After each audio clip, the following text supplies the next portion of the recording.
పెళ్ళైనా పండగైనా వేడుక ఏదైనా పట్టు చీరల ప్రత్యేక వేదిక వారాహి సిల్క్స్.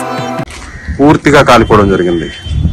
దాదాపు 50 మంది, అంటే ఇక్కడ ఉంటున్నటువంటి మెడికల్ విద్యార్థులు కావచ్చు, వాళ్ళు టీచింగ్ చేస్తున్న ఫ్యాకల్టీ కావచ్చు, స్టాఫ్ కావచ్చు, వీరిలో దాదాపు 50 మంది చనిపోయినట్టుగా అనధికారికంగా సమాచారం ఉంటుంది. 100 మంది గాయపడ్డారు. 10 బిల్డింగ్లు ఉన్నాయి. 10 బిల్డింగ్, నేను ఇచ్చినటువంటి ఇలాంటి బిల్డింగ్స్ 10 బిల్డింగ్స్ ఉన్నాయి. 10 బిల్డింగ్ లో 6 వరకు దాదాపుగా పూర్తిగా కాలిపోవడం జరిగింది. 6లో ఎంతమంది ఉంటారు? చాలా మంది నివసిస్తున్నారు. కొంతమంది అక్కడ హాస్టల్స్ ఉన్నాయి, కొంతమంది మెస్సులు ఉన్నాయి, వంట గదులు ఉన్నాయి, వాళ్ళ సెక్యూరిటీకి సంబంధించిన స్టాఫ్ గదులు ఉన్నాయి. వీళ్ళందరూ ప్రశాంతంగా ఇదే సమయంలో, మధ్యాహ్న సమయంలో ఉంటే ఒక్కసారిగా రావడం జరిగింది, కూలిపోవడం జరిగింది. వాళ్ళకి ఏం జరుగుతుందో తెలియదు. అగ్ని ప్రమాదం, ఉగ్రవాద చర్య, కుట్ర, ఏం జరిగింది? సో చూడొచ్చు, ఎక్స్క్లూజివ్ గా సుమన్ టీవీ ఈ దృశ్యాలు మీకు అందిస్తుంది.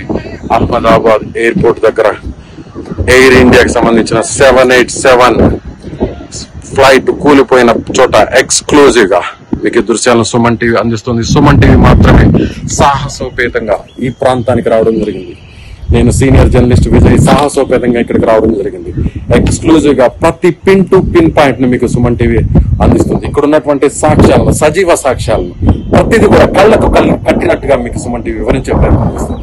మరే ఛానల్ చేయని విధంగా సుమన్ టీవీ సాహసోపేతంగా ఇక్కడికి రావడం జరిగింది. చూడొచ్చు, ఈ బిల్డింగ్స్ అన్ని కూడా ఒకవైపు ఇది చూసినట్లయితే ICMR బిల్డింగ్, ఇది కూడా మెడికల్ కాలేజ్ సంబంధించిన బిల్డింగ్స్. అటువైపు చూసినట్లయితే పెద్ద వాల్స్ ఉన్నాయి. దాదాపు 100,000 మంది బిల్డింగ్స్ లో ఉంటారు. కానీ పైలట్ వీటిని ఢీకుంటే మరింత మృతుల సంఖ్య పెరిగే అవకాశం ఉండొచ్చు. అందుకే ఇక్కడే పైలట్ బిల్డింగ్ లేని చోట ఖాళీ ప్రదేశంలో ఒక్కసారిగా ఫ్లైట్ ని క్రాష్ అయిపోవడం జరిగింది. కొంతవరకు పైలట్ కాస్త చాకచక్యంగా వ్యవహరించారని అనుకోవాలి. లేదంటే ఇక్కడ కూలినటువంటి విమానం ఒకవేళ ఆ బిల్డింగ్స్ మీద కానీ కూలి ఉంటే 100ల సంఖ్యలో మృతుల సంఖ్య దాదాపు 1000కు పైగా వెళ్ళినా కూడా ఆశ్చర్యపోవాల్సిన అవసరం లేదు. సరిగ్గా కూతవేట దూరంలో, అంటే కరెక్ట్ గా ఒక 100 అడుగుల దూరంలోనే భారీ బిల్డింగ్స్ కూడా ఉన్నాయి. చూడొచ్చు, ఆ బిల్డింగ్స్, షాపింగ్ మాల్స్ ఉన్నాయి, మెడికల్ కాలేజ్ ఉంది. ఒకవేళ అక్కడ గాని క్రాష్ అయింటే ప్రమాద తీవ్రత మరింత ఎక్కువగా పెరిగే అవకాశం ఉంది. ఇది చూడొచ్చు మనం ICMR కి సంబంధించిన బిల్డింగ్స్.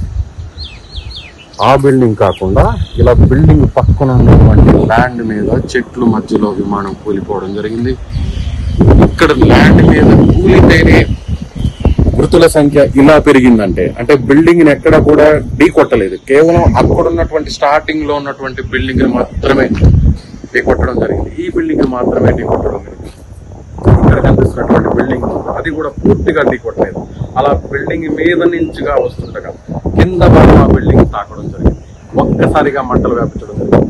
అలా వస్తూ ఇక్కడ నేల చూడొచ్చు, ఇలా నేల కూలిపోయింది. ఇలా కాకుండా ఒకవేళ నేను నిల్చున్నటువంటి ఈ బిల్డింగ్స్ అన్నిటి మీద కూడా ఒకవేళ ఢీ కొట్టినా కూడా, నేను నిల్చున్న ఈ ప్రాంతానికి అటువైపు ఇటువైపు బిల్డింగ్స్ ఉన్నాయి, హాస్టల్ బిల్డింగ్స్. చూడొచ్చు, అటువైపు ఇటువైపు హాస్టల్ బిల్డింగ్స్ ఉన్నాయి. ఈ బిల్డింగ్లు ఢీ కొట్టినా కూడా ప్రమాద తీవ్రత మరింత పెరిగే అవకాశం, మృతుల సంఖ్య మరింత పెరిగే అవకాశం. ఒకవేళ అటువైపు వెళ్ళినా కూడా పూర్తిగా ఇంకా దారుణమైనటువంటి సంఘటన చోటు చేసుకుంది. ఇక్కడ నేను చూడొచ్చు, మనం పూర్తిగా ఎటు చూసినా కూడా ఇక్కడ బిల్డింగ్స్ కనిపిస్తున్నాయి. చుట్టుపక్కలంతా కూడా భారీ బిల్డింగ్స్ కనిపిస్తున్నాయి. ప్రమాదం జరిగిన చోటు నుంచి నేను టాప్ వ్యూలో మీకు ఏరియల్ వ్యూ ద్వారా మీకు ఎక్స్క్లూజివ్ గా Suman TV senior journalist Vijay exclusive గా ఈ దృశ్యాలు మీకు అందిస్తున్నాడు. నేనే వీటిని షూట్ చేసుకోమని అందిస్తున్నాను. సో సాహసోపేతంగా ఇక్కడికి రావడం జరిగింది.